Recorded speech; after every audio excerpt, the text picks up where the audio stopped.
Good evening, all participants. And at the outset, I thank again from my sincere thanks to Dr. Divya. I think I am actually connected to only Dr. Divya. I know this is a training program conducted by the NRHM cell for the, basically for the peripheral doctors and physicians. And once again, I thank Dr. Divya and the NRHM whole team for giving me a opportunity to speak on a specific topic. And once again, I express my gratitude to all the delegates. I thought there will be, I am actually little tense that after seeing more than 120 delegates who are actually assembled to hear my oration or a talk, whatever it is. Now, the topic which Dr. Divya has asked me to present today is actually COVID-associated aspergillosis. It's actually, the full name is COVID-associated pulmonary aspergillosis. In short form, it is called CAPA, COVID-associated pulmonary aspergillosis. As we know, last 1.5 years, we are struggling, especially the doctor community is struggling. Literally, we are struggling, running behind this dreaded pandemic, and which has actually made nearly more than 21 lakhs, 45 lakhs of death globally. And even India had more than 4.3 lakhs of death. And even the small state of Kerala, the death is even very high in Kerala, but maybe less compared to the national data. Even today, we had nearly 215 deaths yesterday, last 24 hours. It's not a small number. So what I am trying to say is, last 1.5 years, we are struggling with this dreaded pandemic. Now, Dr. Soumya Swaminathan, who is the WHO figure from India, saying that even though globally this is going to come down in a significant manner, India is actually going to continue as a epidemic. That is what her predictions. No, she comes into the media and into the public very rarely. And whatever Dr. Soumya Swaminathan says is actually very scientific data she is bringing. So she is telling that even though the globally COVID is maybe coming down, but India is going to be an epidemic zone for COVID. So we have to be updated regarding all the aspects of COVID, its treatment and its complications. And one new addition, may not be a new one, but an addition to the complication scenario of COVID is COVID-associated pulmonary aspergillosis. So with that introduction, I will go into the topics. Now, we have a guideline, state guideline. You all are aware, it has come in August 2021. So I am little deviating from the guidelines given by the Kerala government, which all of you can download and read. It's only a 2-page document. I am little deviating from the document because that you can just mug up and read and follow that. Even though we are supposed to follow that guidelines, personally, I am bringing my perspective of, or my little experience. My experience of managing aspergillosis is actually ever since I started my pulmonary medicine career. I am managing aspergillosis disease in different manner. But this COVID-associated pulmonary aspergillosis, I have managed really, maybe not a large number, but with available experience which I had related to COVID-associated pulmonary aspergillosis. Now, before going to the topic, I think just a slide on our SARS-CoV virus 2 or SARS infection, COVID infection. All of you know, it may come as an asymptomatic infection. They may be a mild category, but we are worried about a patient who is COVID infected and going for pneumonia. Pneumonia is actually one of this, it's classified as a severe form of COVID infection. And pneumonia caused by SARS-CoV-2 virus, actually it emerged in China way back in 2019, December, and it has spread globally. And patients suffering from COVID pneumonia and subsequently ARDS going for oxygen requirement, non-invasive ventilation, high flow oxygen, and finally a small percent of patients going for ventilation. We all know the mortality is very high. So COVID has a mild form of asymptomatic to mild to the severe form of COVID pneumonia and ARDS. And the problem of COVID pneumonia is when you get a COVID pneumonia due to SARS-CoV-2 virus, it predominantly involves the lungs, and it involves the lung and produces a severe immunocompromise locally in the lung and in your systemic body also. So that is why there is a so-called cytokine storm, and subsequently the patient is developing pneumonia and ARDS. So remember, COVID infection, when it comes to the body, it produces a local immunosuppression in the lung and a general immunosuppression in the whole body, maybe because of the lymphocyte depletion and other immunosuppression by the effect of the virus. It involves the entire architecture of the lung, including the vasculature predominantly, the alveolus, the airway, everywhere, and into the systemic body. Almost all organs are in some way involved by the COVID virus, but predominantly it involves the lungs. And there are different manifestations in the lung, but I would say in one word, I can say it produces an immunosuppression in the lung and in the whole body. And subsequent to that, whenever a patient with COVID develops pneumonia or an ARDS, what will happen? We used to give a lot of drugs, starting from antibiotics to steroids to other, tocilizumab, etc. That all of you are familiar, and that drugs also are also going to cause an immunosuppression. So it's not like 1 + 1; it's actually a multiplication happening. Generally, there is an immunosuppression in the lung and the body by the virus. And whatever treatment you give, you are actually forced to give steroids, forced to give tocilizumab, forced to give different antibiotics, which also going to cause an immunosuppression in the whole body. And especially, I said, dexamethasone, other steroids, tocilizumab can produce an immunocompromise or temporary immunosuppression in the body. Subsequent to that, patient will be prone for infections with bacteria, fungal, etc. So that is the background why an aspergillus which is coming into the COVID patients. Now we have read about aspergillus. Aspergillus is actually it's an ubiquitous saprophytic mold. It's a saprophytic mold, which is a fungus which is ubiquitous. ഞാൻ എപ്പോഴും എൻ്റെ സ്റ്റുഡൻസിനോട് പറയും, you can compare aspergillus with God.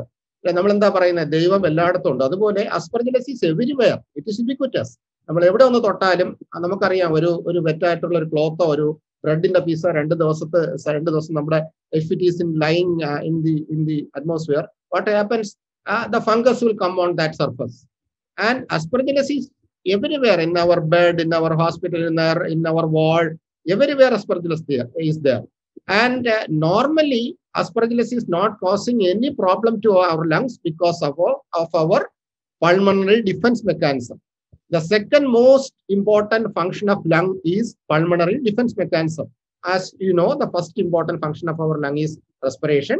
The second important lung function is actually pulmonary defense mechanism. That is why we are seeing patients, we are going to the ward, we are not getting usually infections from the patient because we have a lung immunity, and that is the second most lung function.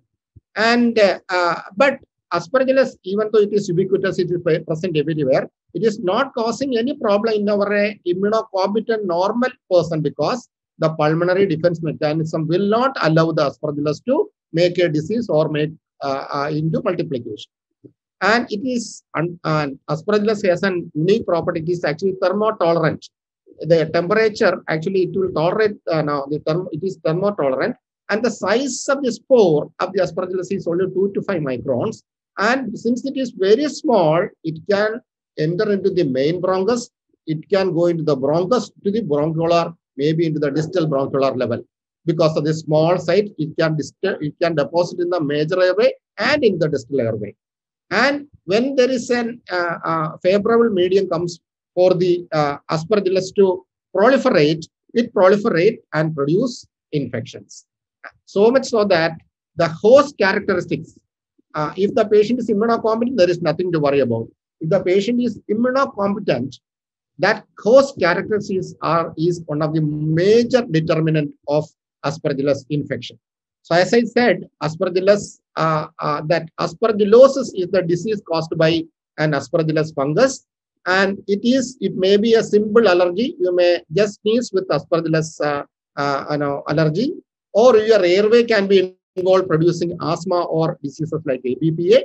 Or sometimes when the lung is damaged, what will happen? The aspergillus will colonize in that area and produce aspergilloma, or that will come later. And aspergillus is a group of fungus, and the most common which affect the lung is Aspergillus fumigatus. The other in the family are Aspergillus flavus, Aspergillus niger, and Aspergillus tereus. But remember, Aspergillus fumigatus is the one which is the culprit for respiratory disease in 80 to 90% of the cases. And usual immunocompetent patients, it will not cause much problem. But when there is an immunosuppression, especially patients with hematological malignancies, maybe a hematopoietic cell transplantation happening for treatment of lymphoma or something like that, or a patient with solid organ transplantation like renal transplant or other liver transplant with immunosuppression, subsequently aspergillus will get colonized and produce simple infection to invasive aspergillosis. Personally, I have seen diseases of aspergillus in asthma patients. I see aspergilloma in post-tubercular cavity bronchitis patient of colonization, and invasive type of aspergillosis is mainly seen in malignancy patient taking chemotherapy or a kidney transplant or other transplant patients, then maintaining immunosuppression for the transplant. That group of patients, actually, I personally see the maximum number of aspergillus infection. And this is the picture of our today's interest aspergillus, which is ubiquitous, which is small in size, and which is usually normally harmless. But when it get a favorable medium in the lung due to immunosuppression, it produces just rhinitis to even severe invasive aspergillosis. Now, I said one thing you should understand is aspergillus is everywhere in the atmosphere. It is living with us.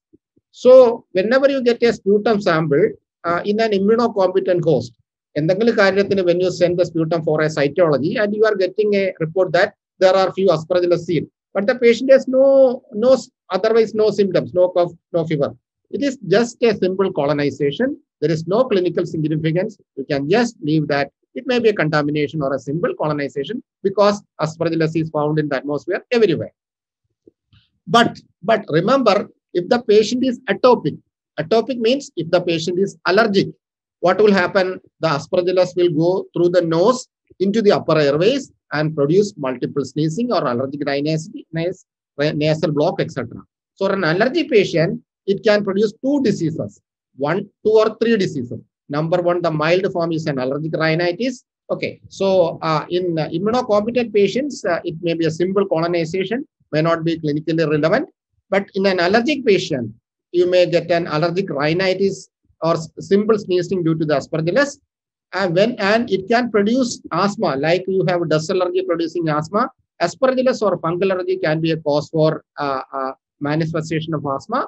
Or there is a special entity called allergic bronchopulmonary aspergillosis. Actually, it is a type of aspergillus infection happening in an asthma patients. So, ABPA is a disease caused by aspergillus in asthmatic patients or cystic fibrous patients. And there is a group of disease called hypersensitive pneumonitis. That also one of the causes fungus, including aspergillus. The third problem which can develop in a person with aspergillus infection is, suppose there is a patient with a old tuberculosis and a cavity remaining in the lung, or a bronchitic lung, or somehow there is a damaged lung. The aspergillus which is inhaling every day will colonize in that area and it will produce like a fungal ball, which is called aspergilloma. It may be harmless and sometimes it can produce infection, it can produce severe, significant, massive hemoptysis, etc. So whenever you see a ball-like manifestation in a pre-existing lung disease, you call it as an aspergilloma. That is the another manifestation of aspergillus. The most dreaded one, which we are going to talk about, is called invasive pulmonary aspergillosis, which usually occurs in immunocompromised patients. In competent persons, you need not worry about this problem, but invasive pulmonary aspergillosis, which occurs in immunocompromised patients like malignancy, organ transplant, other stem cell transplant, or patients on high dose of corticosteroid therapy, and now currently COVID patients also, there is an invasive form of pulmonary aspergillosis, which we are going to talk today. As I mentioned earlier, the most common aspergillus which produces aspergillus infection, including invasive pulmonary aspergillosis, is Aspergillus fumigatus. But in diabetic patients, there are studies showing that along with Aspergillus fumigatus, Aspergillus niger is also causing infection. Lung is the common organ, but I rarely see infection of other organs with Aspergillus, but brain, skin, retroperitoneal area, even nasal sinus can be infected with Aspergillus fungus. Okay. Now I will introduce few terminologies before going to the topic proper. So one is called IPA. IPA is invasive pulmonary aspergillosis. As I said, an Aspergillus fumigatus produced a severe infection in the body in an immunocompromised patients, like organ transplant or malignant patients getting chemotherapy or steroid, etc.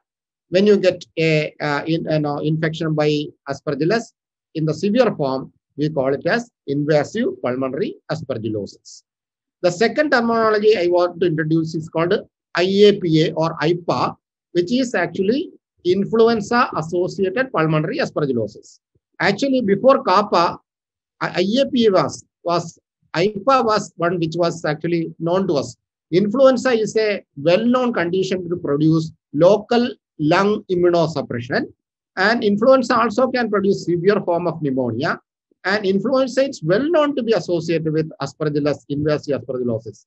That is called IAPA, that is influenza-associated pulmonary aspergillosis. And now we have a new entity called COVID-associated pulmonary aspergillosis, popularly known as CAPA. CAPA is COVID-associated pulmonary aspergillosis. Actually, it is almost similar to influenza-associated pulmonary aspergillosis and almost similar to invasive pulmonary aspergillosis. Only the background is differing. When you get an invasive pulmonary aspergillosis in a COVID patient, we call it as CAPA. When you get an invasive pulmonary aspergillosis in a influenza patient, we call it as an IAPA. And when you get invasive pulmonary aspergillosis in a transplant patient or a cancer patient, we call it as a invasive pulmonary aspergillosis. Otherwise, more or less, the management, the diagnosis, the clinical scenario, the clinical profile, the radiology are almost same. Actually, we are replicating the treatment for CAPA from actually this influenza-associated pulmonary aspergillosis. Now, the topic proper, that is CAPA.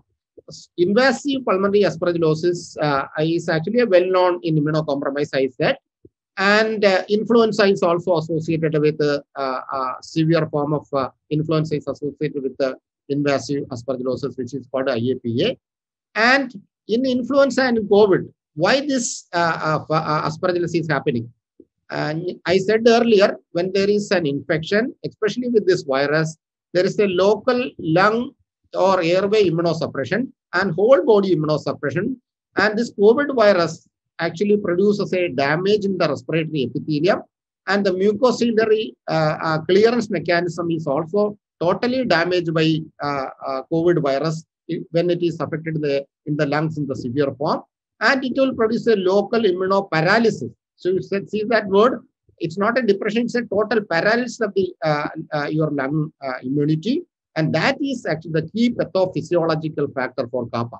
So in one word, I can say why CAPA is happening in a COVID patients. We can answer COVID with severe pneumonia. There is a local or lung immunoparalysis, which is the key pathophysiological factor for COVID-associated pulmonary aspergillosis. And it is not diagnosed on the first day or the fifth day of severe pneumonia. Usually, when the patient gets into pneumonia, median day of 10 days, that is from the studies showing 10 to 14 days, after COVID diagnosis is the time you have to suspect a COVID-associated pulmonary aspergillosis. And the prevalence are varying from studies to studies, and it varies from country to country, and it is varies from hospital to hospital. But the maximum number of the highest prevalence is reported from Italy and China, and different studies. You can see if you Google, you will get a plenty of number of studies related to kappa, and the prevalence varies from 7 to 27%. Even that 7% is not a small number.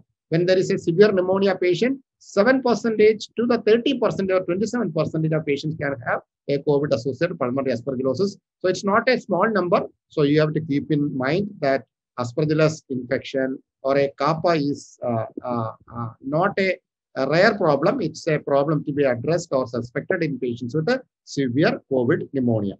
And studies showing that, or data showing that, Aspergillus fumigatus is the culprit agent for producing kappa in around more than 80% of the patient's cultures or other clinical diagnoses.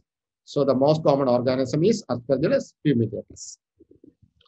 And as I said earlier, severe acute respiratory distress syndrome due to coronavirus causes damage to the airway epithelium, which enable the aspergillus to invade into the mucosa, into the lung, and into the bloodstream, and producing invasive aspergillosis. And when there is a COVID infection, which is already a high mortality disease when there is pneumonia, when aspergillus infection or kappa is adding, the mortality is increasing to a high percentage of mortality. And earlier we were actually worried about the secondary infection due to bacteria, etc., for the COVID patients being ventilated or getting severe pneumonia. Now the current worry is related to this fungal infection, which gradually increasing in prevalence as the number of COVID patients also increasing. And when there is a COVID getting ARDS, that itself is a high mortality disease. But when there is a superadded kappa also, the mortality is increasing from that base level mortality to more than 60 or to the 20 more than 25% in patients with the aspergillus infection. So when there is a COVID pneumonia severe form, that itself is a high mortality disease. And as you know, COVID patients with pneumonia going for ventilator, the mortality is more than 60 or 70% in different centers, depending upon various factors. But if there is a kappa which is also producing the maybe around some studies where it's 100% or 90%. So preventing or early treatment of kappa is one thing which we should be aware of. And being said the background, what is aspergillus, why it is causing a severe COVID pulmonary aspergillosis or kappa, when will you suspect? So the basic thing is, in a simple COVID infected patients or a moderate like category B, I think you need not suspect kappa as an issue. But you should suspect, or you must suspect kappa or COVID associated pulmonary aspergillosis when there is a severe COVID patient going for high flow of oxygen or a long time NIV or a long time steroid, and most important, ventilated patients. So you suspect kappa in this subgroup of patients. That is, COVID positive patient undergoes with severe COVID pneumonia, mechanical ventilation. You have to keep in mind the possibility of kappa. And intubated patient, the prevalence of kappa is very high. As the days goes on, the ventilation days goes on, the chance of kappa is also increasing. And in a ventilated patients, when there is a new development of fever or the total count is increasing, features of sepsis are coming, you have to suspect fungus as an issue in addition to the other co-infections. So, and when there is comorbidities like severe diabetes, uncontrolled diabetes, previous existing diseases like maybe a treated malignancy, etc., you have to suspect. So in one word, I can say you have to suspect kappa in a severe COVID pneumonia patient who is intubated, who is developing a fever episode with or without comorbidity is the basic area or basic knowledge to suspect kappa infection in COVID patients. Now, you have to suspect when there is a patient getting the above mentioned situation. Ventilator patient getting fever or a count increasing, you have to suspect kappa as a problem, or when there is a radiology clue also you have to suspect. So when you suspect, the next question is how to make a confirmatory diagnosis. And I would say there is no clear-cut no, or a single test which can say there is a pulmonary aspergillus invasive infection.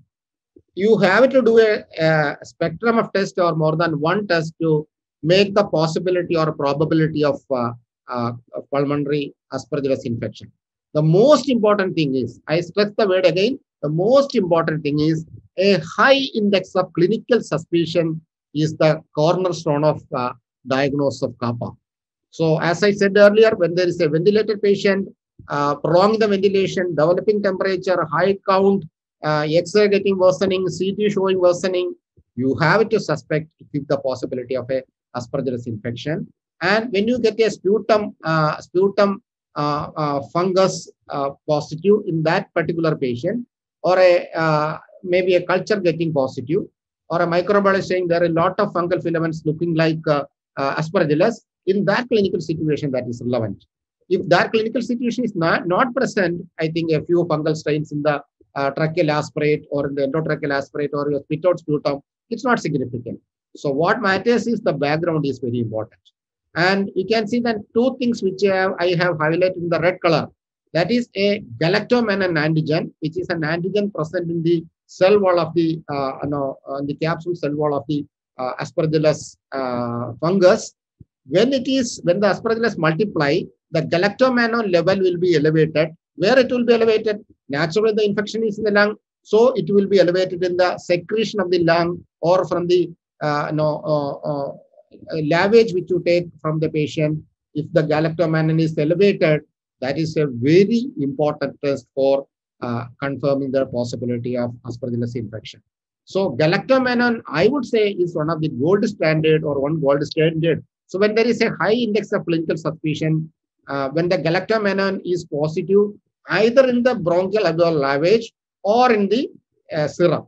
So the most important thing is you have to take a secretion from the lung with a bronchoscope. You take a lavage and send for galactomannan assay. If it is more than the required normal value, the cutoff may vary from lab to approximately more than 5. It is taken as positive. If galactomannan is positive, I would say you can make a confident diagnosis of aspergillus infection, because you are putting the bronchoscope into the airway and you are taking a secretion or a lavage from the distal airway.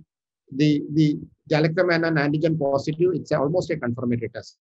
But as you know, ventilated patient, COVID positive patients, it is extremely rare, extremely difficult to do a bronchoscopy. Even I may not dare to do a bronchoscopy in a patient who is ventilator, who is COVID, who is in a ventilator support. It may be a difficult thing. You can theoretically say it's a very good test. It's a good test, of course. It may be the gold standard. But in a situation where a bronchoscopic lavage is not feasible or possible, you can take the serum, 5 ml of the patient serum, and send for the same test, galactomannan antigen. Because in invasive aspergillosis, there will be blood also affected with there will be viremia in the blood, and you can do the same galactomannan assay in the most of the very good labs are doing galactomannan assay. It is actually the cost is around 3,000 to 5,000. That charge is coming, but it's a very good surrogate of bowel fluid. So if bowel fluid or bronchoscopy is not feasible, that happens in most of the situation. You can take the blood sample, the serum sample, and do the galactomannan antigen. And along with that, that's a simple test you can blood. And there are multiple studies showing that there is 60 to 82% correlation between bowel and serum. So we can use serum galactomannan as a surrogate for bowel, bronchoscopic lavage galactomannan. So the next and most important investigation is an HRCT. HRCT means a higher resolution CT scan. So remember, whenever you want to diagnose aspergillosis, invasive aspergillosis, a normal CT test is useless business. You have to take a higher resolution CT. Without doing a high resolution CT, you cannot get the diagnostic signs of Aspergillus infection. So remember, whenever you plan a CT for a COVID patient suspecting COVID-associated pulmonary aspergillus or kappa, you have to do a high resolution CT test. And as I said earlier, a positive BAL galactomannan is a good test. If BAL is not possible, you can do a serum. And there is other tests which are used for diagnosis of invasive aspergillosis in COVID patients are the bronchial alveolar lavage, which is taken through bronchoscopy, can be sent for a polymerase chain reaction or a PCR test. And blood PCR is not useful for aspergillus infection. A serum beta D glucan 123 beta D glucan assay is also useful test for diagnosis of aspergillus. And some books or some literature say lung biopsy is a very good test, or it will replace the gold standard, or it will be the gold standard for diagnosing aspergillus. But you know, taking a lung biopsy in a severe pneumonic COVID and ventilated patient may be a dangerous thing. But if situation is feasible or there is a diagnostic confusion, you may do a lung aspirate or a lung biopsy for demonstrating culture or even examination of the by pathological examination of the diagnosis. So in a nutshell, I can see the diagnosis of COVID-associated pulmonary aspergillus can be made by doing in practical point I am seeing, doing a serum galactomannan assay and a higher resolution CT test. These two are the things which personally I use for diagnosis of, I think we can make a confident diagnosis of invasive aspergillosis with these two tests. Other things which can use are a PCR test, and if possible, there is a lung aspirate or a sputum or a tracheal aspirate for fungal demonstration. This is a state guideline saying that lung biopsy, bronchial lavage, tracheal aspirate, sputum, serum, you can do investigations. What are the pro factors for this investigation, and what are the cons factors also? That actually I said no. Doing a lung biopsy, there are a lot of risk factors are there, but it's a good thing if conditions are feasible. Doing bronchoscopy is difficult, but that's a very important tool. Getting a lavage is a very important tool. If the patient is on ventilator with a tracheostomy and all, you can take a lavage very quickly. You can just disconnect, put the bronchoscope and take a lavage. Otherwise, doing a lavage will be difficult. Tracheal aspirate may be contaminant. Sputum also give the same problem of non-specificity. So there are that you can just read upon. It is there in the August document of Kerala guidelines for managing kappa. Now, after doing the serum galactomannan, if it is positive, what happens? An HRCT, there is a specific sign for diagnosing invasive aspergillosis. That's called a halo sign. Halo sign means this is area in an area of an opacity. I call it as a consolidation. And if you look carefully, you can see there is a ground glassing or a faint white shadow around this dense opacity. So a dense opacity, which is actually a consolidation, and surrounded by a ground glassing area or a faint area outside that consolidation, that's called a halo sign. Actually, this is not a area of consolidation. It's actually an area of hemorrhage and an area of actually focal inflammation due to the virus colonization and producing a peripheral diffuse hemorrhage and activity. That is actually the halo sign. When a halo sign is present in a CT, that is an important sign or a diagnostic sign of pulmonary aspergillosis. But halo sign can be seen in other conditions also, like other fungal infections. Sometimes in adenocarcinoma, bronchoalveolar carcinoma, you can get a halo sign. But in the background, always you have to suspect kappa in the background of a COVID patients. So a COVID patient, whenever you suspect pulmonary aspergillosis, and if the CT is showing a halo sign along with an elevated serum galactomannan, I think that is sufficient to make a diagnosis of pulmonary aspergillosis. This is an X-ray of a severe pneumonia patient. You can see there are bilateral infiltrates. This may be a COVID pneumonia ARDS, and the patient is intubated also.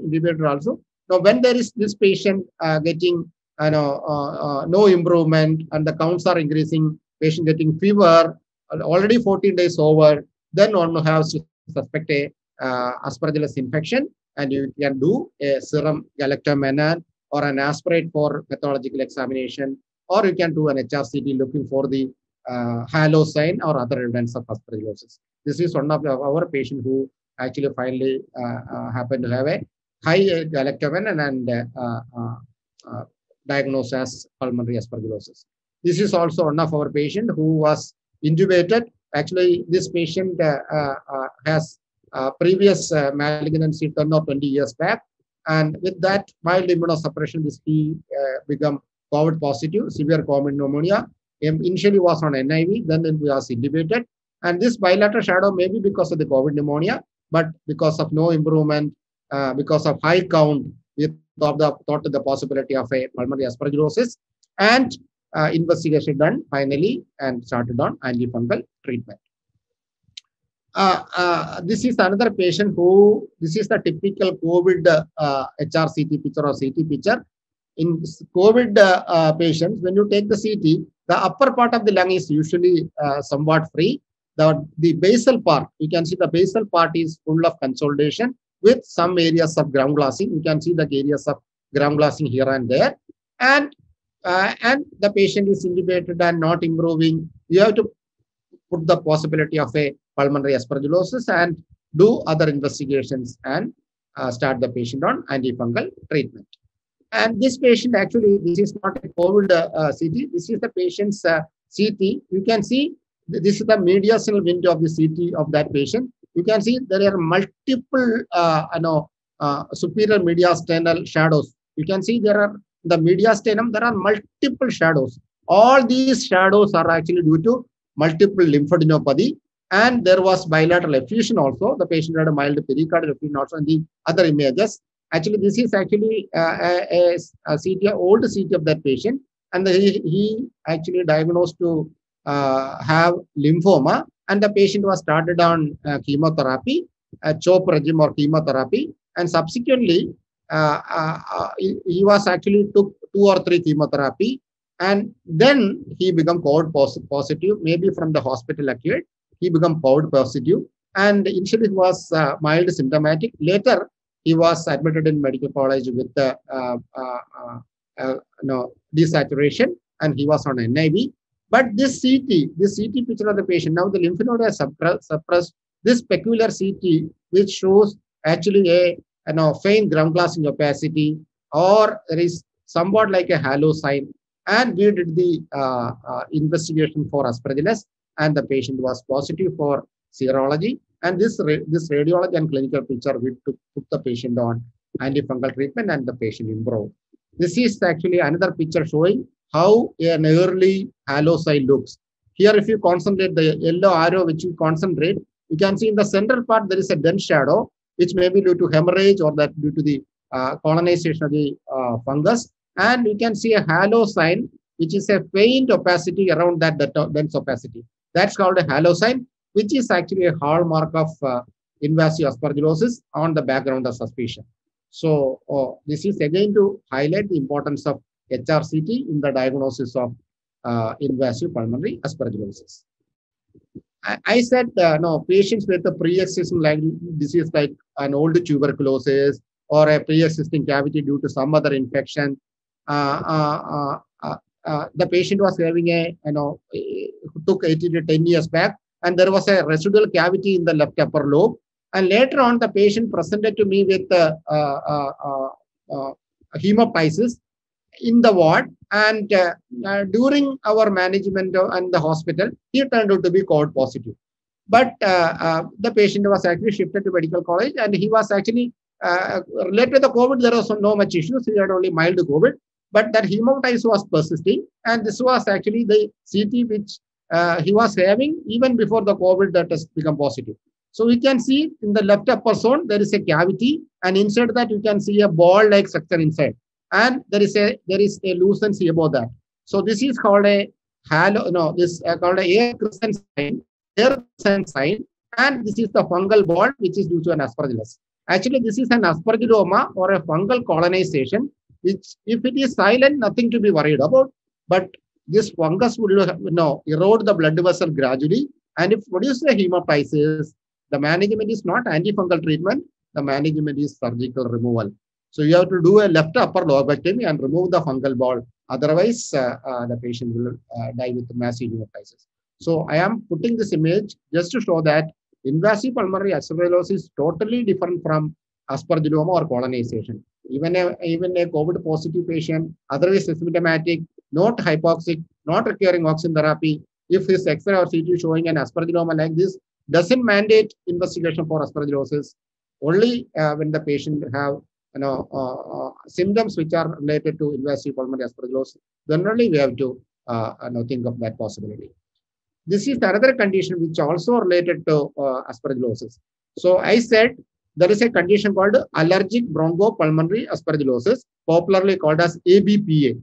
So ABPA only occurs in asthma patients and cystic fibrosis patients. Cystic fibrosis patients we are not seeing regularly. So in asthma patients, 6 to 28% of the asthma patients can have allergic bronchopulmonary aspergillosis. When will you suspect?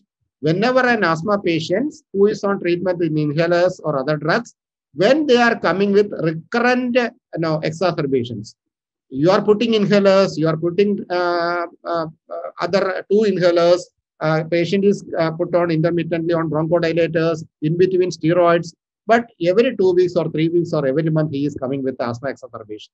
So whenever there is an asthma patient, in spite of his optimized treatment coming with recurrent exacerbation, or whenever they are coming with recurrent infective exacerbations, or when an asthma patient coming with a hemoptysis, you have to think of the possibility of allergic bronchopulmonary aspergillosis. So an asthma patient, I think all of you are treating. When an asthma patient, you find it difficult to control. When they are coming with the frequent exacerbations, maybe recurrent infection or hemoptysis, you have to keep the possibility of a allergic bronchopulmonary aspergillosis. And what is ABPA? It is a hypersensitive manifestation to Aspergillus fumigatus fungus and manifesting as recurrent infection. And what you see in the CT is these are dilated bronchus. These all are dilated bronchus. So this is actually called a central or a proximal bronchitasis.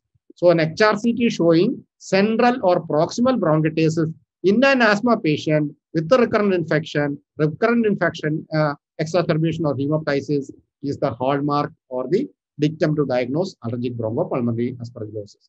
Here, the major difference between invasive aspergillosis and this problem, the treatment is actually steroids, because ABPA is a allergic hypersensitive manifestation. So to reduce the hypersensitive, to reduce the allergy, you have to give steroids. But remember, in invasive pulmonary aspergillosis, if you give steroid, that will worsen the condition.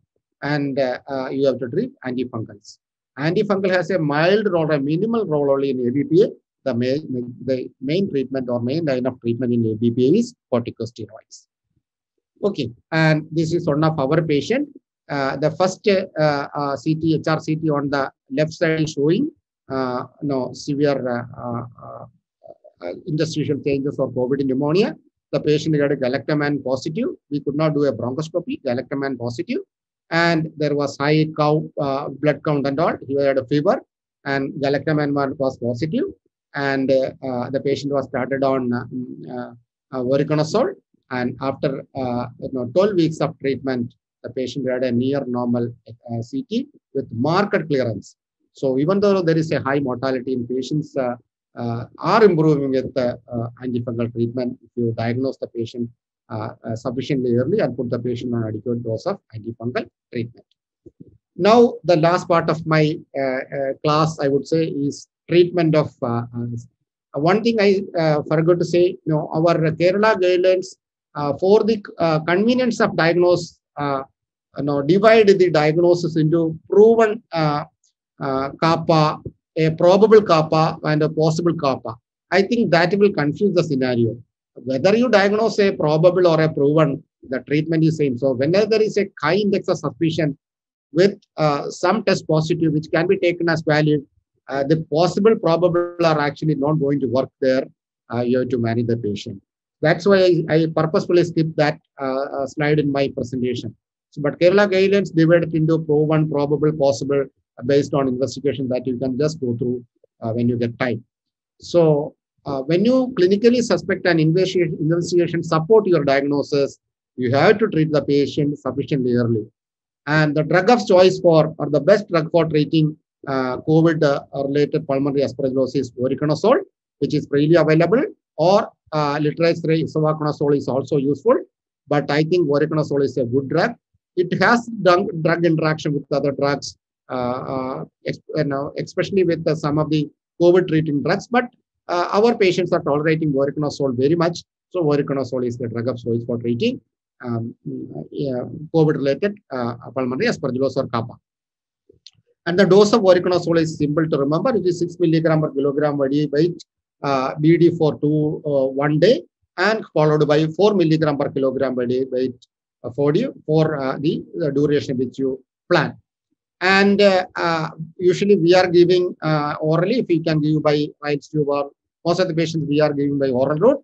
But literature says, and even Kerala guidelines says, the preferable route for voriconazole in sick patients is intravenous.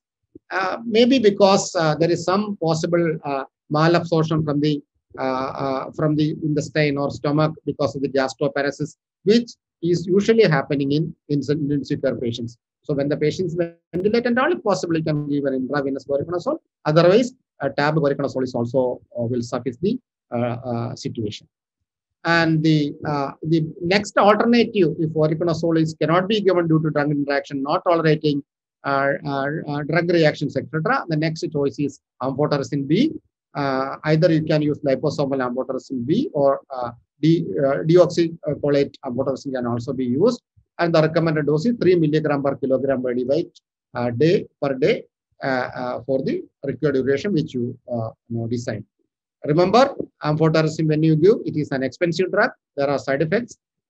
There are renal compromise. You have to calculate according to the renal clearance. And you have to monitor the creatinine level, potassium level, the urine output, etc. when you give amphotericin for a patient with COVID-associated pulmonary aspergillosis. Isavuconazole is another drug, which is also equally good as voriconazole. The dose is 200 milligram 3 times daily for 2 days, or 6 doses, followed by 200 milligram once daily, which is to be given 24 hours after the last loading dose.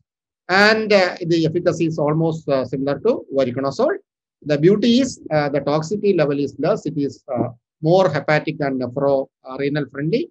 And the QT interval prolongation is also less with the isavuconazole. There are other groups of antifungals which are called echinocandins. You must have heard about capsofungin, mycofungin, etc. They are called as echinocandins. And they are actually not recommended as a monotherapy. You cannot give capsofungin alone, which is the recommendation. In invasive aspergillosis, you can combine with other voriconazole or other drugs can be combined with capsofungin. And there is a problem with invasive aspergillosis because in certain countries, the azole, voriconazole or other azole resistance is high to the tune of 5 to 15%. So in countries where there is a high prevalence of azole resistance, this capsofungin or echinocandin has a role. You can either combine with the other antifungal which you are giving. The other antifungal which are used for treating invasive aspergillosis, posaconazole. Actually, theoretically, it has an excellent in vitro activity against aspergillosis. When in vivo, in patients, actually, it is not giving a good treatment. But when there are no options, you can put the patient on as a salvage treatment for posaconazole. Itraconazole, which is freely available, which is very cheap. It is also actually in vitro activity or activity against aspergillosis is very good. But there are no data documenting that itraconazole is useful for patients who have documented invasive aspergillosis. Then there is a suspicion, like a mild suspicion, patient is not otherwise affording and all, we can put the patient on itraconazole, may be useful, but the data are not supporting the treatment with the itraconazole, which is freely available. So this is just to highlight the Kerala guidelines. When there is a kappa-associated pulmonary aspergillosis, whether it is azole sensitive or azole resistant, that is difficult to do this sensitivity pattern. But if there is an azole sensitivity, voriconazole is the drug of choice. And I described the dose already. And or you can use isavuconazole. But when there is a azole resistant suspecting, when there is no response to voriconazole, the patient deteriorating in spite of voriconazole, or there is an azole documented resistant by DNA testing and all, we can start the patient on a voriconazole plus echinocandin. I said echinocandin is used along with voriconazole when there is an azole resistance. Or you can use isavuconazole plus echinocandin. And another alternate is to give liposomal amphotericin 3 milligram per kilogram by device per day. So that is the treatment which the Kerala guide. I think this is a simple slide which everybody can use for managing. So the $100 question is, what is the duration of therapy? How long you will give? I think there is, nobody can say a single answer, how long. And the usual duration of antifungal treatment is ranging from 6 to 12 weeks or more than that. But we have good improvement with the 21 days of antifungal also in some patients. And if the patient is immunocompromised, the duration may be prolonged compared to an immunocompetent patient. But patients with a hematological malignancy or already receiving other immunosuppressive therapy, the duration may be maybe 12 weeks or something like that.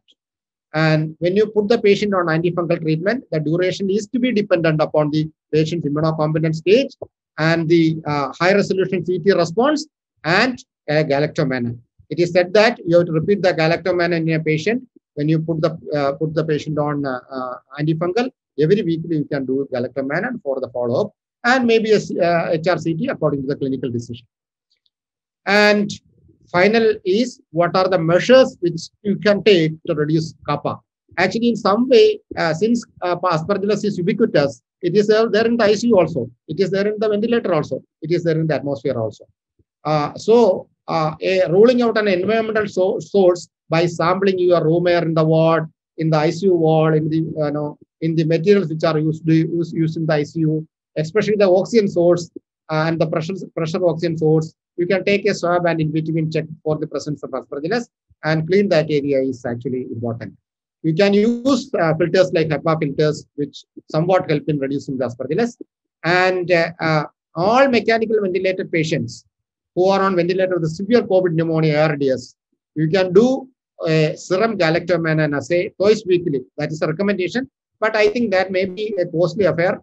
But at least once in a week, you can do a galactomannan. When there is a high index of suspicion, you can do twice weekly. And when the galactomannan is normal, nothing to worry. If it is elevated, you have to plan accordingly and make a diagnosis treatment.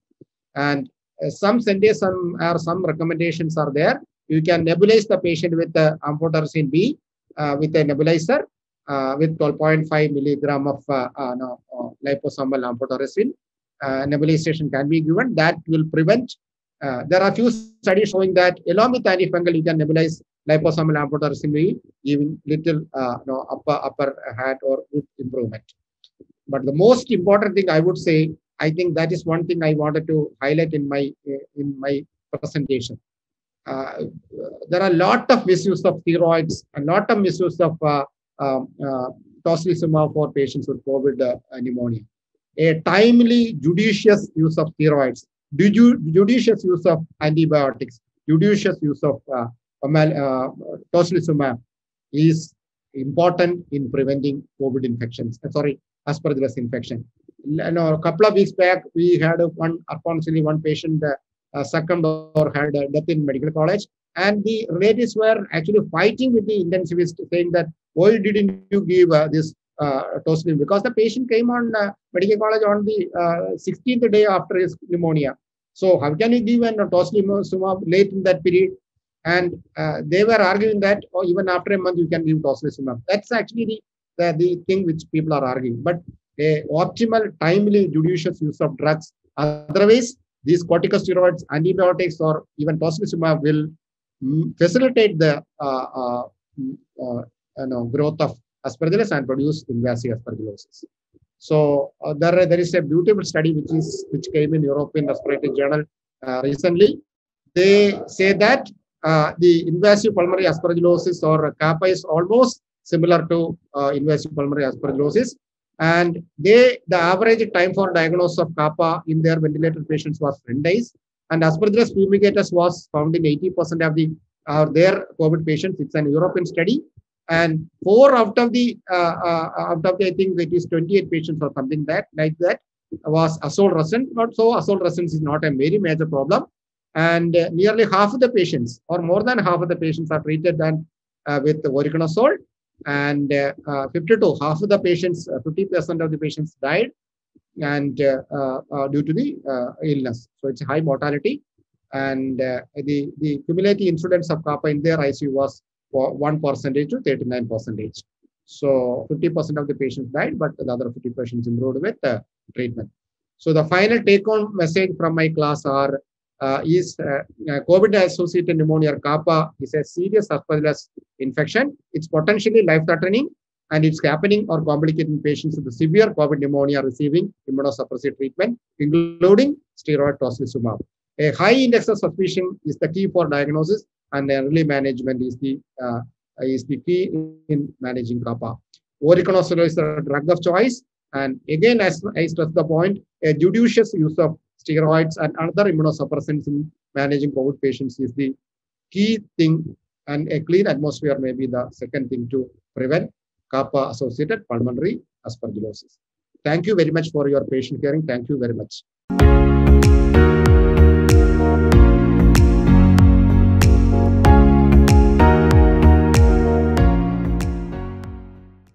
Sir, how sensitive is the galactamen test, and what is the role of culture? That is the one question. Actually, the galactamen sensitivity is around the different studies, different sensitivity and specificity. It has a sensitivity around 80 to 94%, and the specificity is also almost same. But what I said is, Aspergillus is an ubiquitous organism. No, even but if you do a bronchoalveolar lavage or a blood, the in broadly may be having a sensitivity around 90% and specificity. But in a high index of clinical suspicion patient, I would say that has a high specificity in diagnosing this thing. And bronchoalveolar lavage is the number one specimen you have to go for galactomannan, but serum is also a surrogate for diagnosing invasive aspergillosis.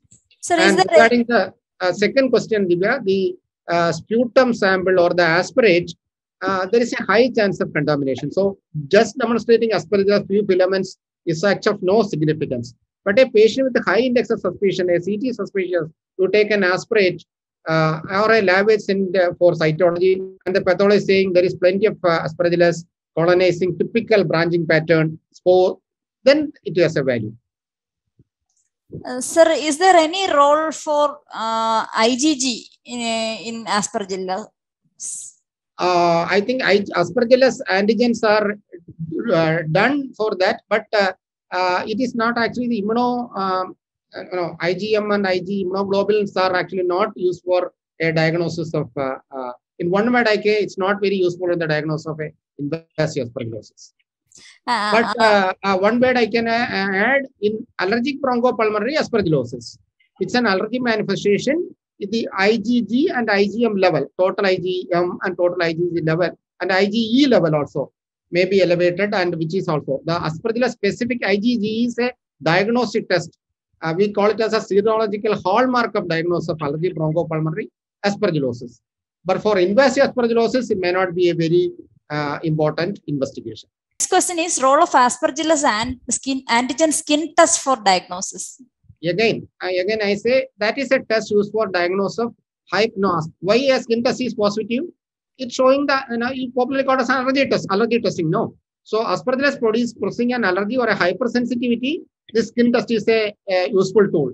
And that is again diagnosed for allergic bronchopulmonary aspergillosis, not for even aspergilloma colonization or for invasive aspergillosis. In one word, for kappa, skin test is useless. It's not used. Sir, do you see kappa in non-ventilated patients, in OP, in OP patients of COVID? COVID-associated pneumonia, I haven't seen any patients in the OPD. As I said, one of our patients who had a lymphoma treatment recently, three cycles of, and he is otherwise immunocompromised, he turned out to be COVID positive.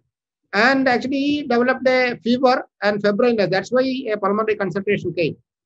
Patient is basically neutropenic. He is on lymphopenic, neutropenic, developed fever. And when we did a CT, and the patient had a halo sign, And incidentally, he became COVID positive also. Maybe he got it from a cancer center. And there you cannot say it is actually a kappa, but by definition, he is COVID positive and aspergillosis.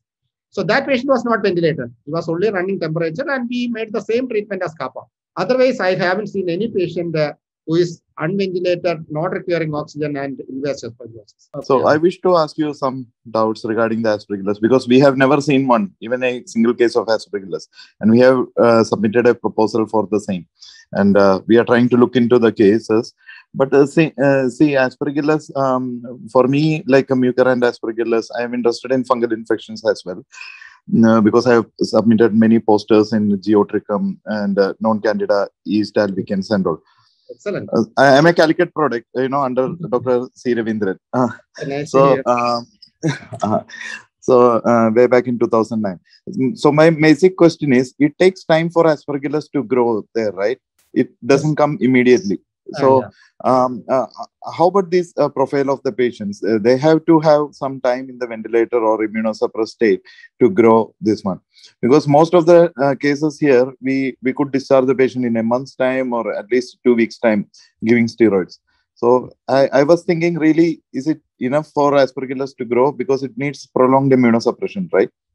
Yes. Yes, actually. Okay.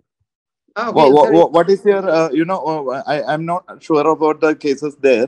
Is it like a prolonged course in Kerala, or we are discharging faster, or there are prolonged cases only where aspergillus is there?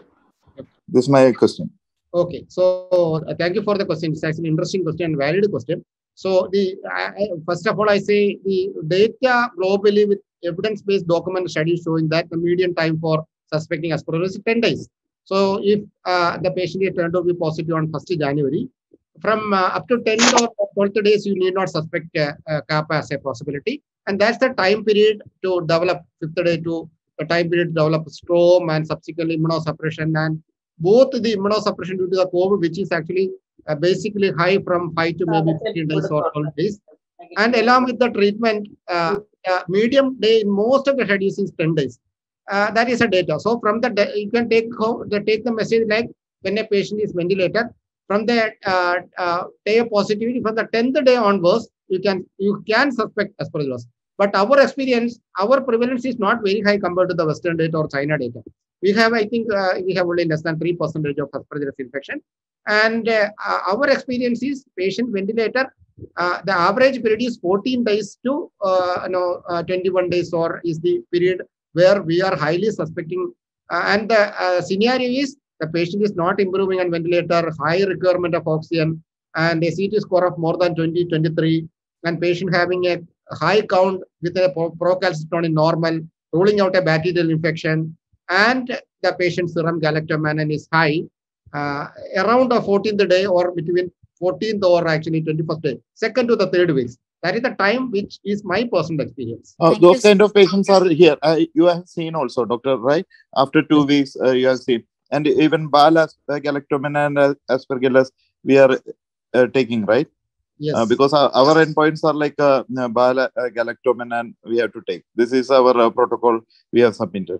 So you have seen. And my experience from hearing from the cases of mucor, I was thinking like, they are mostly from the contaminated swabs, because none of the patients were having steroids, none of the patients were having immunosuppression. But on the 7th day, mucor and angioinvasive fungus like mucor grows in the nasal mucosa, means there is a high element of contamination. Are you suspecting the same in case of aspergillus, or like endotracheal contamination or poor handling of infection control practices? Endotracheal contamination is that's why I said high index of that clinical suspicion, the one which this thing now you have to suspect.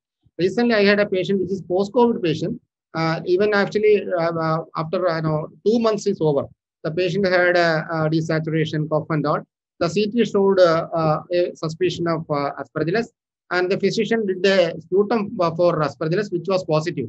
And that's the background by which the patient got referred to me.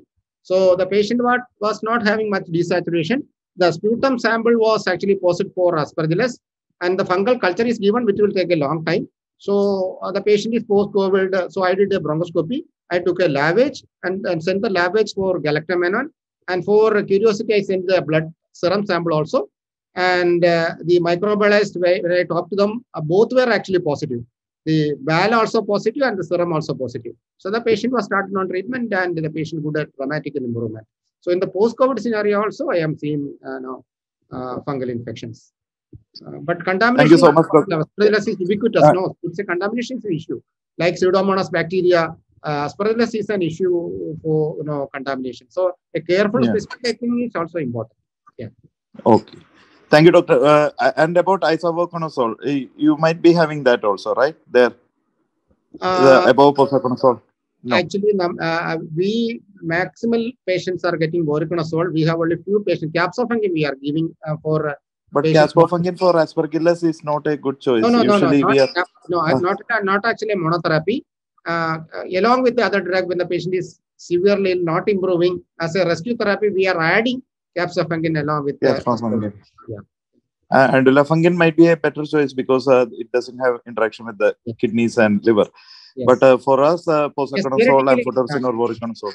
Exactly. Yeah. But there are Western drugs like isavuconazole. Maybe if you have experience, I just wanted to get your experience from, because we don't have it also here, isavuconazole. Actually, personally, I had only one patient who received isavuconazole, but the availability problem still we also have here.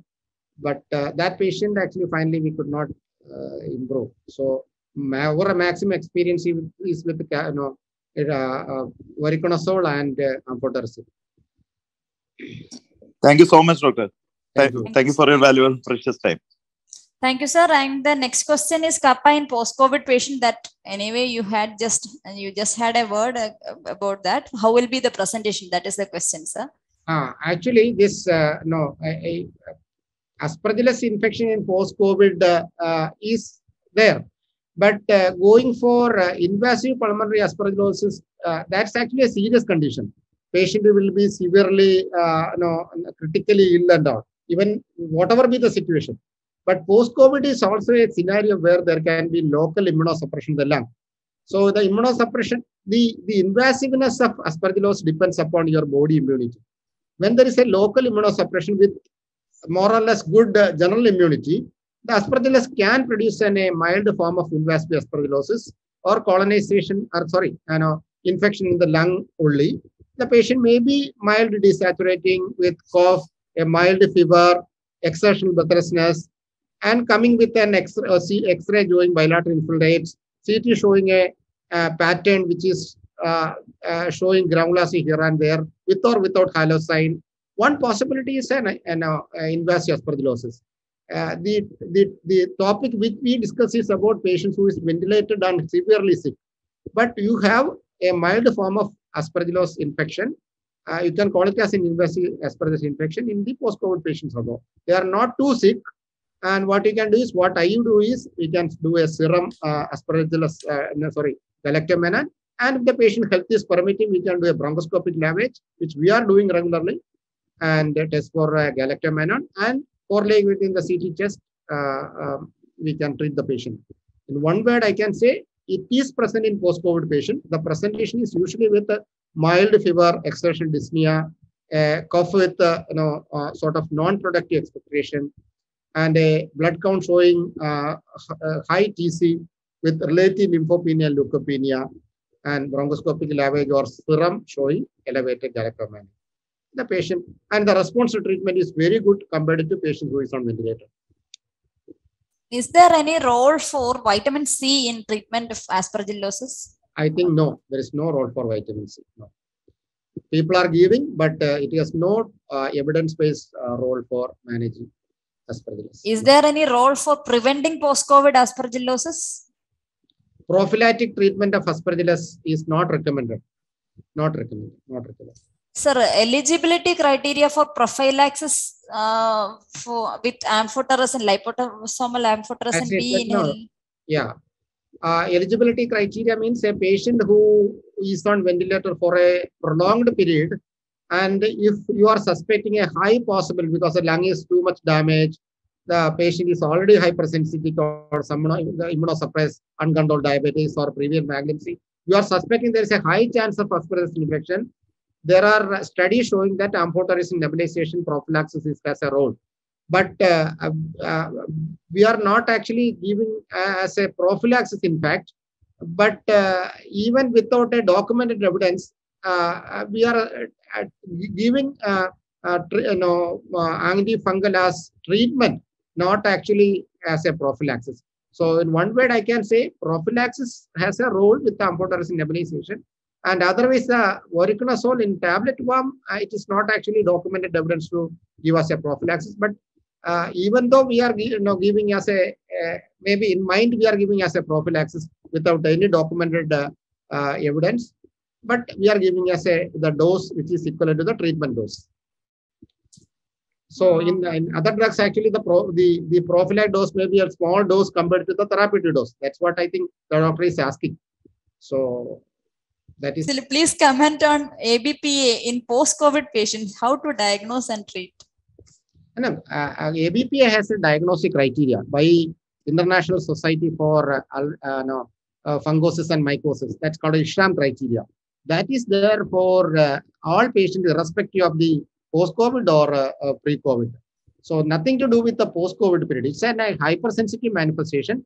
And I said, no, ABPA occurs only in allergy patients, asthma patients, or in cystic fibrosis. Cystic fibrosis we are not seeing. So in one word, I can say ABPA has nothing to relate with the post-COVID or COVID. It is actually allergic hypersensitivity, usually occurs in asthma patients.